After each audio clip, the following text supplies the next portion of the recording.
If you watch enough baseball, you're going to see some interference calls, whether it be on the batter for falling across home plate as a catcher goes to make a throw, on a catcher for allowing a batter's swing to hit his glove, or on a fan for touching a ball that's in the field of play, with the last one usually resulting in said fan getting kicked out of the venue completely. But one thing we don't see very often are interference calls on the umpires themselves. But that's actually exactly what just happened during a game between the Mets and the Yankees, and it was truly weird to watch. DJ LeMahieu was up to bat for the Yankees in the bottom of the 6th with 2 guys on, coming off of his first home run of the season earlier in the contest. Facing his first pitch, he would take a sinker low, with both runners taking off, making it after a throw from Luis Torrens was late. However, almost immediately following this toss, we saw interference be called by the home plate umpire, James Jean. Not on LeMahieu, mind you, but on himself, and rightly so, because, as you can see here, as Torrens goes to make a throw, he makes contact with the face mask of Jean, forcing the play to be dead. Little side note here, but I apologize for not having a full speed replay of this one. It's actually really hard to find such a thing in any of the databases I use, so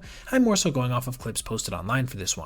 This would put runners back at first and second, which honestly wouldn't end up mattering very much as DJ would ground out a few pitches later to end the frame. Still, who knows? Maybe if there are guys on second and third instead of first and second, relief pitcher Brazoban would have pitched him a little differently, for fear of giving up a wild pitch or something. But I guess we'll never know at this point. As for the rest of the game, it would be hotly contested between the two New York teams, with veteran second baseman LeMahieu continuing to show out for his part, making this sliding play in the 7th inning to save a potential run. He would also later crush this line drive with the bases loaded in the bottom of the 8th that, unfortunately for him and Yankee fans everywhere, would be caught by Juan Soto. 1 Francisco Lindor sac fly and 2 Edwin Diaz strikeouts later, and the Mets had managed to secure a crosstown victory, partially with the help of one of the rarer calls in the entire MLB rulebook.